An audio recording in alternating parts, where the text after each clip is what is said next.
자, 이번 비디오에서는 이제 그레디언트 디센트라는 그러한 알고리즘에 대해서 공부를 하겠습니다. 우리가 풀고 있는 문제가 리니어 리그레션 문제인데요. 이 리니어 리그레션 문제를 풀 때 우리가 문제를 어떤 식으로 정의했냐면 아마 여러분들 기억이 날 겁니다. 어떤 함수 하나를 정의했습니다. 즉 함수를 보통 우리는 J라고 표현을 했는데 이 함수의 이름이 뭐였죠? 코스트 펑션이었어요. 즉 비용 함수라고 불렀고 이 파라메터로 우리가 이 함수를 정의했습니다. 세타 제로와 세타 1의 그 비용 함수로. 그런 다음에 이 비용 함수 J라는 이 비용 함수의 값이 최소가 되는 지점을 찾는 것을 우리의 목표로 삼았습니다. 그리고 그 최소가 되는 지점에 파라메타 세타 제로와 세타 1을 찾는 게 바로 우리의 목표였는데 그와 같은 목적을 이루기 위해서는 어떤 수학적인 알고리즘이 필요해요. 그게 바로 오늘 배우고자 하는 그레디언트 디센트, 우리나라 말로 하면 경사 하강법이라고 보통 번역을 합니다. 그레디언트는 경사라는 수학적인 표현 용어고요. 디센트는 내려가다니까 경사 쪽으로 내려가는 그런 방법을 쓰는 겁니다.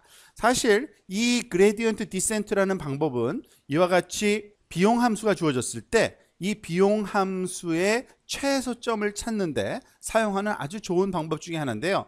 우리는 물론 지금 J of 세타 0 and 세타 1 두 개의 파라메타만 찾는 문제를 풀고 있지만 사실 일반화시켜서 풀어도 아무 상관이 없습니다. 좀 더 일반화시키면 세타 0부터 시작해서 세타 1, 세타 2, 세타 n까지 n이 개수가 굉장히 커도 상관이 없는데 아주 많은 개수의 파라메터로 구성된 비용 함수에 대해서 우리가 최소 지점을 찾는, 즉 J of 세타 0부터 세타 n까지 이르는 함수의 최소 지점에 해당되는 세타 0부터 세타 n개의 파라메타 값을 구하는데 똑같이 활용될 수 있는 그러한 그 알고리즘이 바로 그레디언트 디센트 알고리즘이라고 부릅니다.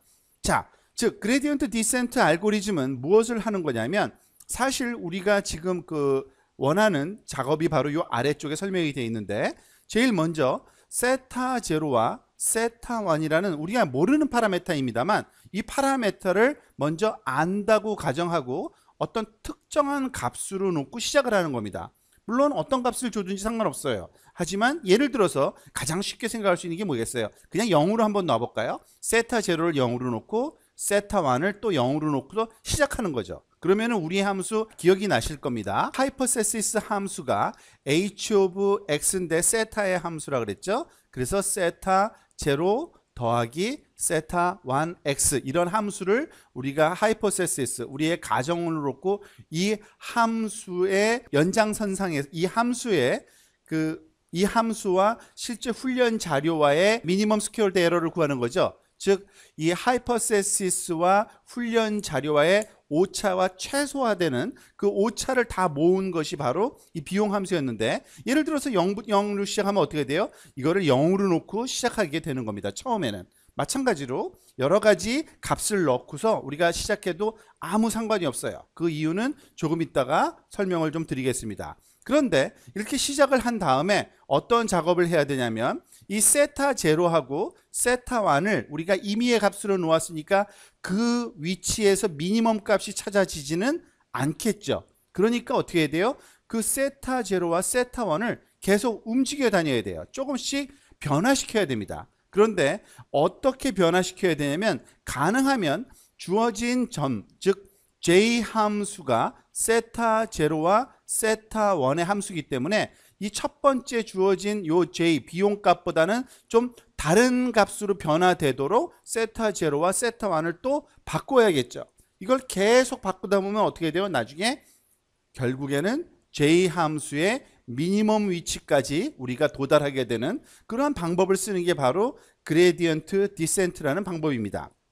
자, 이런 개념을 조금 더 쉽게 그래픽하게 설명하기 위해서 자, 지금 여러분 앞에는 3차원 공간상에 있는 2차원 서피스가 하나 보이고 있죠.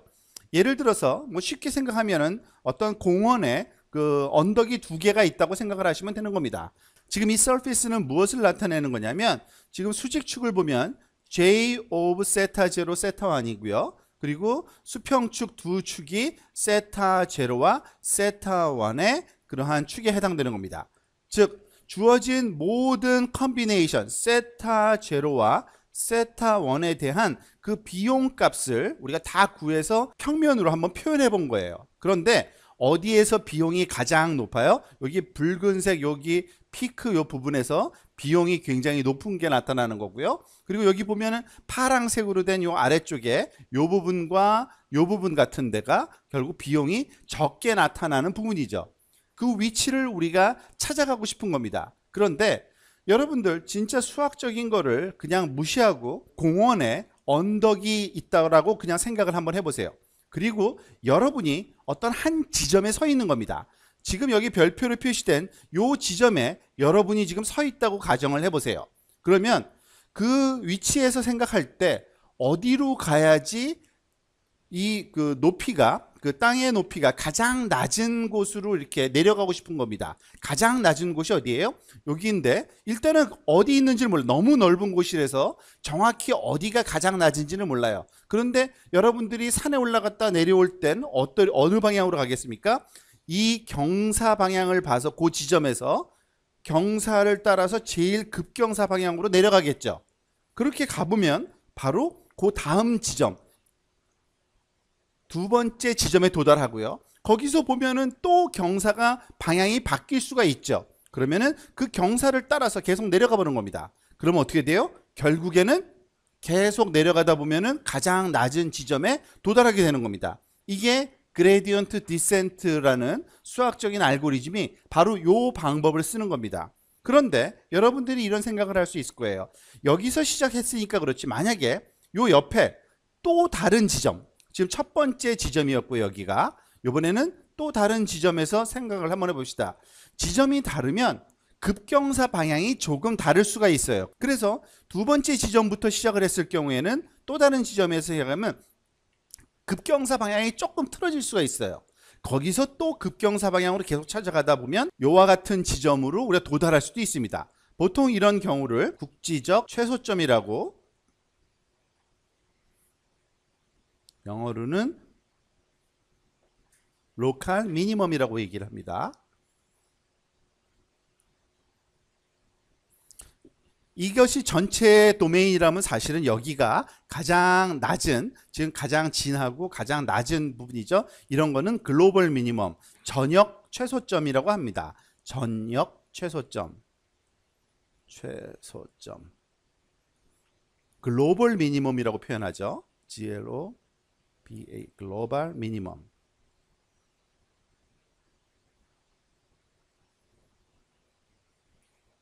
자, 그런데 지금 얘기한 이 알고리즘을 여러분들이 수학적으로 표현할 수만 있으면 되는 겁니다. 사실 그레디언트 디센트라는 방법은 완전히 새로운 어떤 아이디어를 쓰는 게 아니라 지금 설명한 높은 곳의 지점에서 가장 낮은 지점으로 이동할 때 가장 합리적인 방법, 그 지점에서의 급경사 방향을 계속 따라가 보는 겁니다. 그것을 수학적으로 표현한 게 그레디언트 디센트 알고리즘이에요. 자, 그러면 그레디언트 디센트 알고리즘을 한번 우리 살펴보도록 하겠습니다. 그레디언트 디센트 알고리즘을 수학적으로 표현을 해보면 사실 보통 이렇게 표현됩니다. 지금 보다시피 지금은 그 수도 코드로 그냥 설명을 좀 하고 있는 거예요.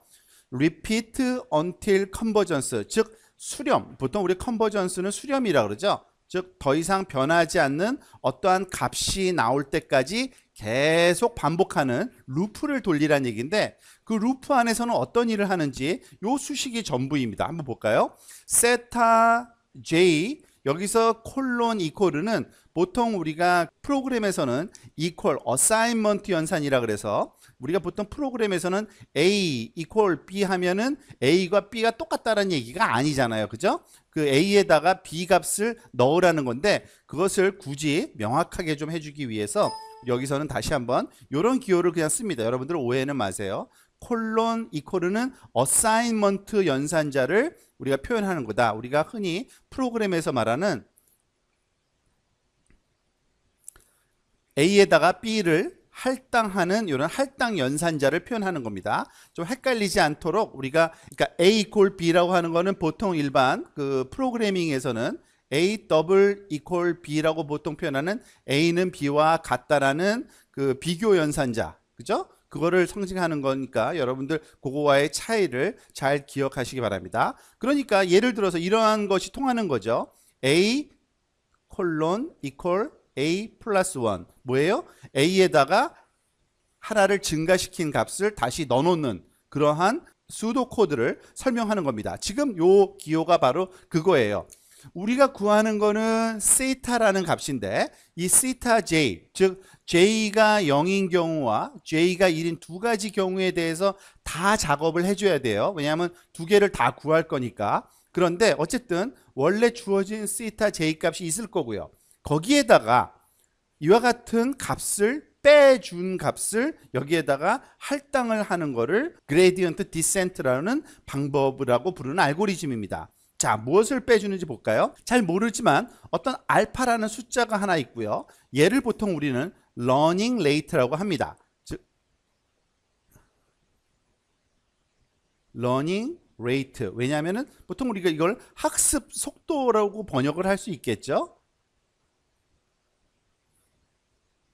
그리고 이 알파라는 값 곱하기 그레디언트 오브 J. 자, 여기서 좀 수학적인 얘기가 나와서 조금 여러분들이 그 부담 느낄 수 있는데 별로 그렇게 큰 어려운 거 아니에요. 여러분 알다시피 그 서피스 아까 봤던 것에 그 기울기 방향을 수학적으로 구하려면 결국엔 수학적으로는 이 그라디언트라는 그 수식을 풀어야 됩니다. 즉 비용 함수의 경사 방향을 구하는 거예요. 그때 수학적으로 쓰려면 우리 알다시피 이런 파셜 데리버티브, 미분, 편미분을 구하죠. 즉 세타 j 방향으로의 그러한 경사 방향을 구해서 이 부분은